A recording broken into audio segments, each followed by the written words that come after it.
Friends, my name is Nizamuddin Ahmed Siddiqui and I am Assistant Professor of Law at West Bengal National University of Juridical Sciences, Kolkata.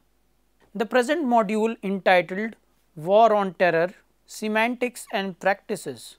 The learning outcomes of the present module include: number 1, to give students the ontological roots and an overview on the semantics of global war on terror, how it takes place and the ramifications it has on international humanitarian law. Number 2, to acquaint students with an understanding of international humanitarian laws applicability in global war on terror along with its practices. Friends, let us first understand what is meant by war on terror. September 11 marked the date for all of us to know what it was: an act of terror. The magnitude of attacks, the violence as well as the worldwide impact showed the situation to be nothing less than a war. A little less than 10 days, George Bush, the then President of the United States, announced its war on terrorism with a global reach and announced that this war would only end with that eradication of the evil. The struggle after that has involved multi-level operations, which has included police and judicial repression, intelligence and diplomatic and military diktats. The war on terrorism is comparable to war on drugs or war on crime,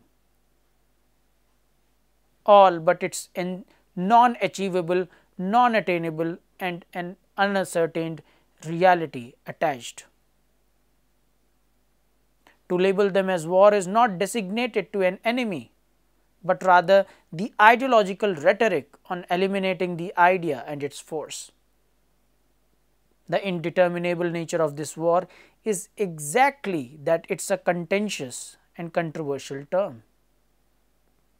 By expressing the war onto something metaphorical entity and to fight those responsible are no less than wartime enemies. The ensuing struggle at the aftermath of 11th September 2001 is a long-term, multifaceted undertaking involving police and judicial repression and intelligence as well as diplomatic and military actions. The impossibility of a war has allowed the United States government to gain a strategic leverage for multiple unwarranted military interventions, justification for which is the aforementioned rhetoric. Let us understand whether war on terror can be understood as equitable to war, meaning thereby is terrorism equal to war. There are many reasons behind why terrorism is taking an ontological route equivalent to war. This concept of war is taking root firstly as a result of the methods and reach of destruction that modern terrorism can cause. For the first time in American history, the 9/11 attacks affirmed a warlike status that modern terrorism achieved in terms of suddenness, scale of destruction, the disorganization and costs that it caused as well as the nature of attacks comparable to the effects of a military operation in a typical war.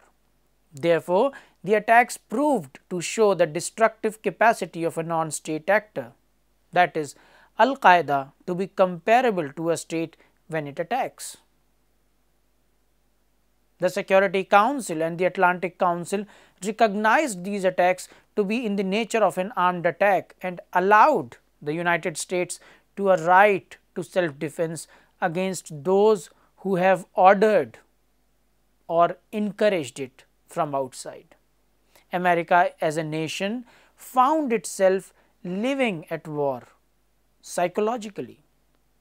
It suffered an unprovoked and unjustified attack which furthered its insecurity and frailty as a sovereign nation against something which was nowhere to be traced. The grief and anger that amalgamated as a result of this attack was immense, which led to a huge patriotic outrage. United States, via its media and opinions, pressurized the US government to take a strict military response commensurate with the insult.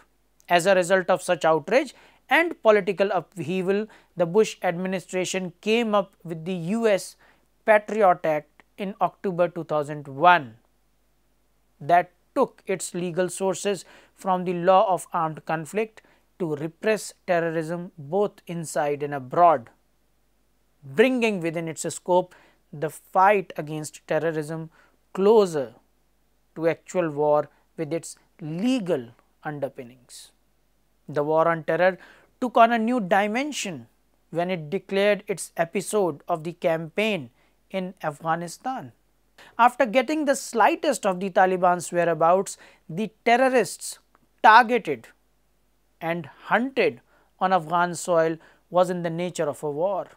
As its justification, it stated on an ultimatum to hand over the terrorists instrumental to the 9/11 bombings, failure to which was the premise for the US Army to declare war. While the Security Council did give its green signal, however implicitly, the Afghan war came to be known as a legitimate self-defense and also entertained unanimous international support. The result of this support catalyzed the US to call the Afghan campaign Phase 1, and need for further action was becoming an article of faith in Washington. Friends, let us now understand what is the meaning of terrorism, whether the language that is used to define it is an unwarranted rhetoric. The view of using the word war to fight against terrorism was a noble term as a consequence of widespread destruction 9/11 attacks did economically, psychologically and politically. However, it became clear that in reality it was a war that intended to transgress beyond its noble objective, where Afghan phase was the one that crossed the line. The global struggle against terrorism and it to be flagged as a war did not come with their own sets of criticisms. To call the fight against international terrorism a war is problematic and entails major drawbacks. The problems that entail from this concept are manifold.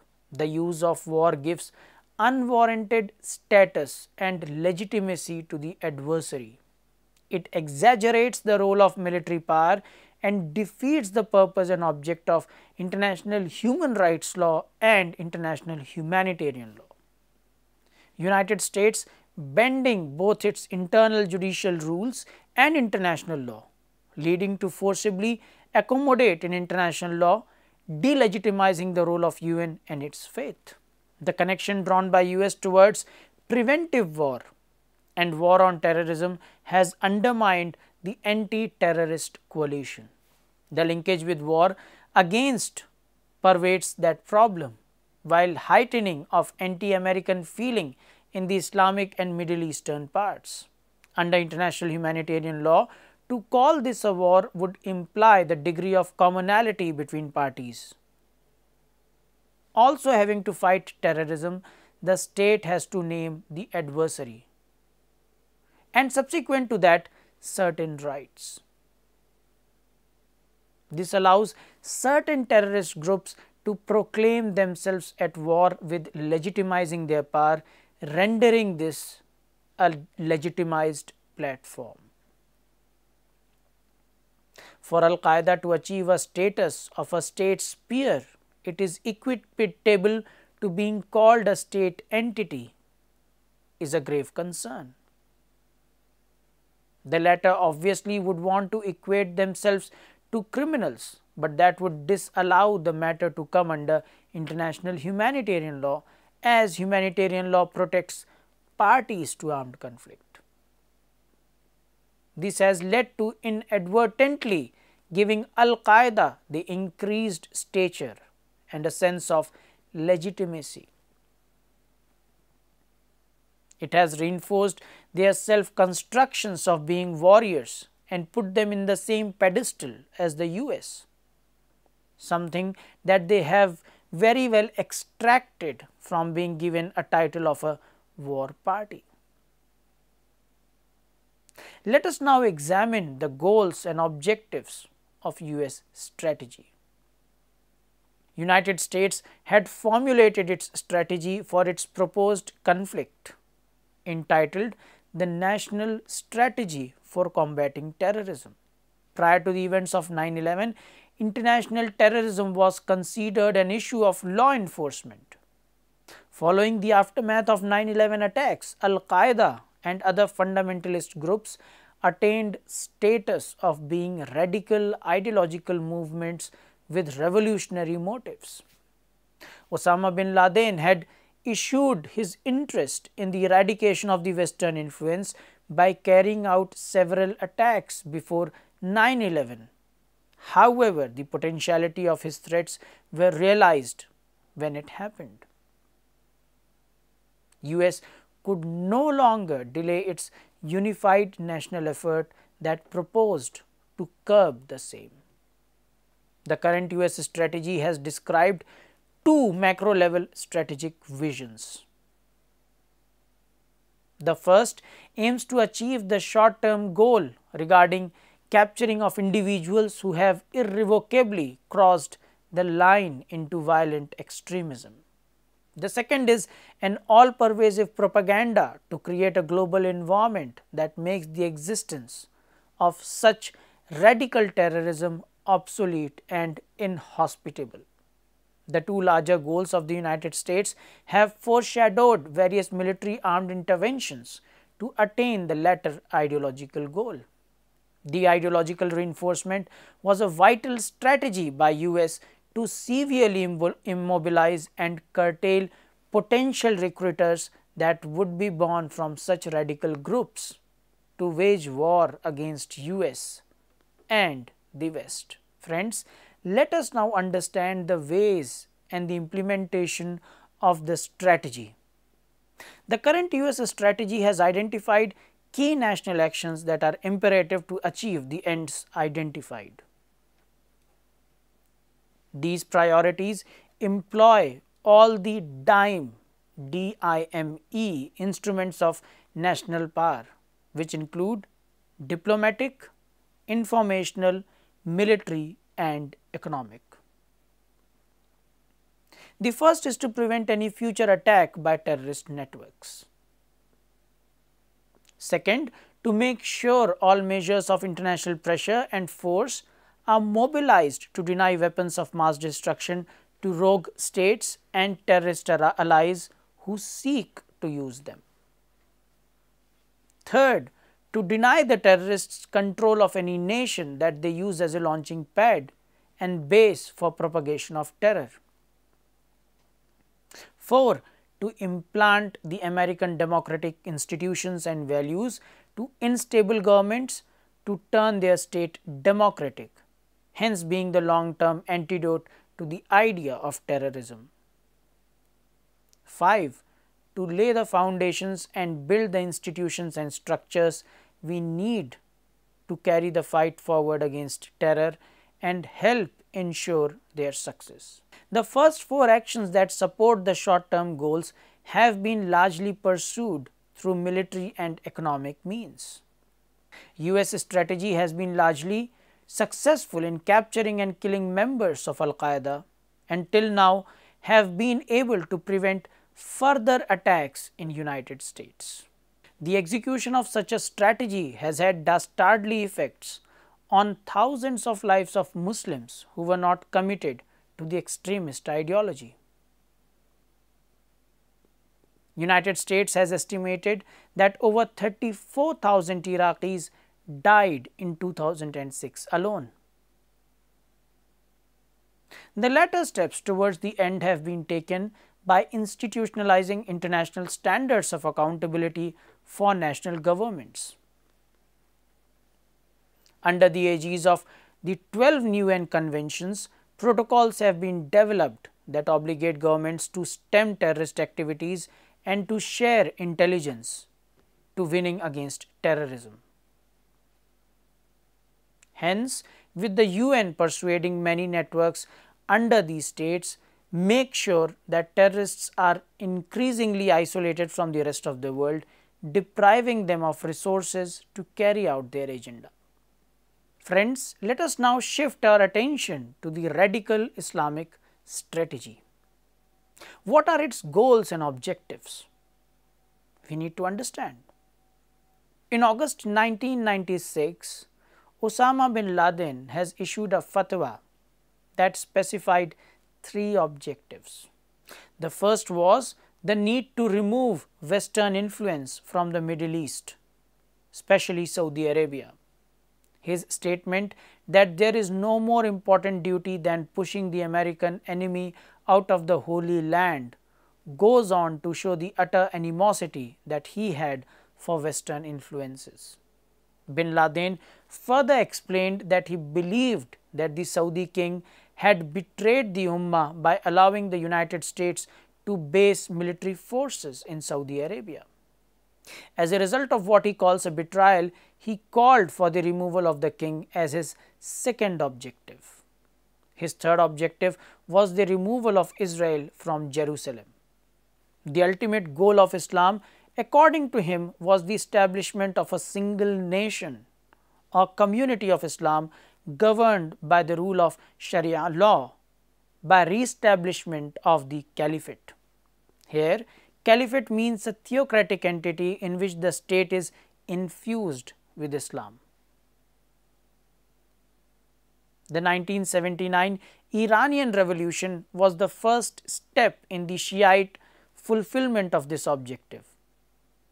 However, the Iranian Sharia government has not been described in caliphate terms, and its authority is unrecognized by Sunnis. Let us now discuss the methods and their implementation. In order to accomplish that the revolutionary Islamic vanguard has identified, the Islamic extremists must match their ways with available means. The ways used by Al-Qaeda can be looked into by way of dime approach, as we have discussed earlier. Diplomatically, they have used very little diplomacy. The issuing of fatwas and bin Laden's calls for the United States to leave the Middle East was the only extent of diplomatic means, which was to create diplomatic fissures between United States and their allies. The use of informational element of power has been advantageously used by the vanguard. By heavy employment of media and use of information operations, they have called to spread rumors, fear and discouragement among the members of the enemy forces. The fatwas can themselves be characterized as a certain form of information with the primary intent to rally Ummah to their cause. The military power that Al-Qaeda had was minuscule in comparison to US. However, these terrorists use a lot of fundings through undisclosed sources. Bin Laden further used these fundings to initiate a guerrilla warfare against United States. He also mentioned that considering the disparity of power between warring parties, fast-moving light forces must be adopted that operate very secretively. He also employed the use of bombs, hijacking planes with a view to destroy both lives as well as economic institutions. Economically, he could have used any sanctions or applied limited power. However, he did call for all Muslims to boycott American goods, creating economic sanctions against the United States. He clearly understood the vital role economics played when coordinated with other elements of power. Let us now examine the applicability of international humanitarian law in war on terror. In the US Supreme Court case of Hamdan versus Rumsfeld, it was held that the military commissions that used grotesque forms of torture for 9/11 suspects and detainees violated the 4 Geneva Conventions, most notable being Common Article 3 that protects prisoners of war in the controversial Guantanamo Bay detention camps illegally without the approval of the congressional authority, as well as contravening the Geneva Conventions envisaged under Uniform Code of Military Justice. A lot of this cognized the fact that a war on terrorism is indeed a case of armed conflict and required United States to comply with Geneva Conventions. Being applicable as a result of this status, these Geneva Conventions therefore are very relevant. Soon after such cases were dealt with, applicability of international humanitarian law principles and norms were hotly debated in specific reference to Afghanistan in the fight against Taliban.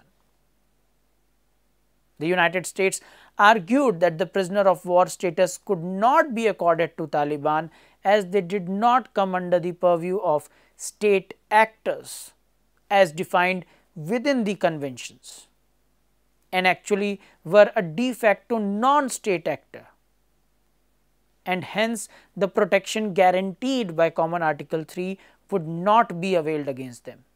Even Geneva Convention 4, which ensures protection of people from grotesque and barbaric detentions, were largely ignored, even if they comprised civilians.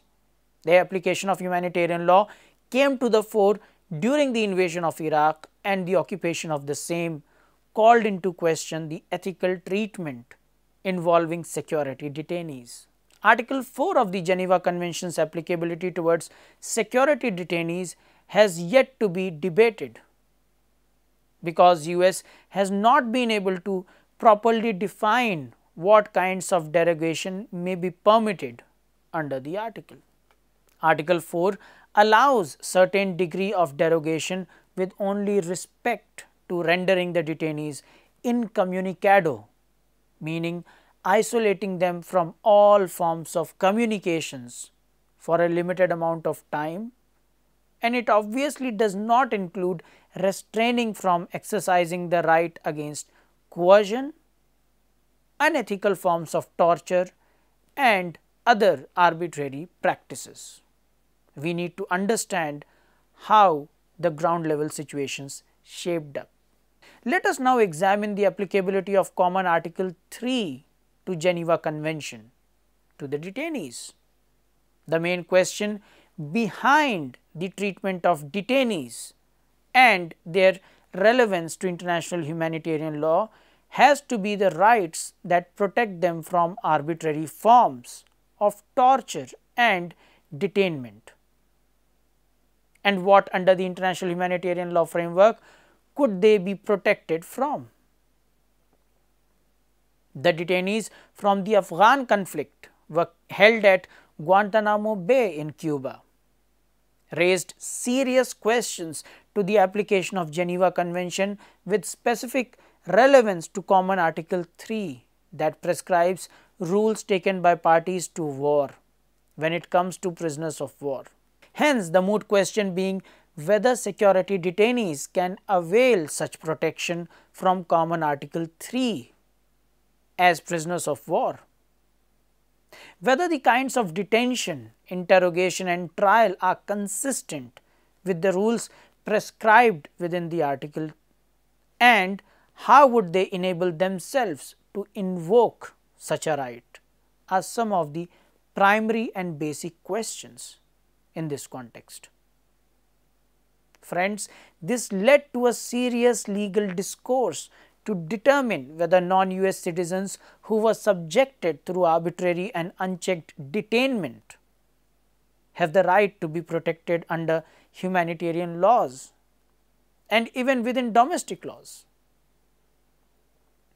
In the landmark case of Rasool versus Bush, The court held that even the non-citizens have the right to habeas corpus at Guantanamo, despite exceptional executive control over the location in Cuba. The Hamdan case further strengthened the rights of the prisoners, and this led to the court ruling in applying Common Article 3 in the Afghan conflict with Al-Qaeda, as well as invalidated military commissions that violated this article and hence did not comply with the Uniform Code of Military Justice. The Uniform Code of Military Justice, which operates under Article 3. By acknowledging the cases of the people detained as prisoners of war, United States had inadvertently allowed the United Nations, its legal realm of international law, to be applicable and hence consider terrorism to be governed as an armed conflict in the nature of a war. While the Bush administration might have been able to invoke a strategy that allowed widespread impunity in terms of detainment, allowed itself to wage a war on foreign territory, and gained an impregnable autonomy on the sovereign states, the characterization of war in nature of armed conflict allowed the convention to take force and invoke Common Article 3 to take over. Friends, let us now discuss the inclusion of armed conflict in terrorism and its effects. The inclusion of armed conflict in terrorism has had a paucity of precedent legally due to the only times such a legal question has been in the case of US or Israel. However, the definition of armed conflict may as well be described via alternative legislations that are nevertheless under the aegis of the Geneva Conventions, namely Protocol 2. Protocol 2 further sets the scope of the application of armed conflict in decidedly narrow terms. According to para 1 of the protocol, in order for non-international armed conflict to be given the status of the same, non-state actors that form the opponents must be dissident armed forces or other organized armed groups which, under responsible command, exercise such control over a part of the state's territory as to enable them to carry out sustained and concerted military operations and to implement this protocol number 2. The instant ratification of the limiting nature of conflicts to be intervened by international law was something that states certainly took to their advantage. Such a niched legislation which defines the inclusion of certain events as armed conflicts while excluding others on such anachronistic terms narrows the understanding of armed conflict. While it may not have a direct causative effect on limiting the application of the conventions, considering the lack of clarity in definition of armed conflicts, it does have some credence. The protocols, however, were not influencing the scope of the definition in the case of Prosecutor versus Tadic, a case involving International Criminal Tribunal for former Yugoslavia, also known as ICTY, held that an armed conflict exists whenever there is a resort to armed force between states or protracted armed violence between governmental authorities and organized armed groups or between such groups within a state. The court hence broadened the scope of application to include armed conflicts that clearly exceeded the intensity requirements of both international and internal armed conflicts. Friends, let us now summarize our discussion. I hope the module has been able to explain the ontological status of war that global war on terror achieved, the ramifications it had on international humanitarian law with specific references to judgments, the applicability of Geneva Conventions with reference to Common Article 3 and the rights of the detainees and prisoners of war. With this, friends, we come to the conclusion of this module. I thank you for your patient hearing.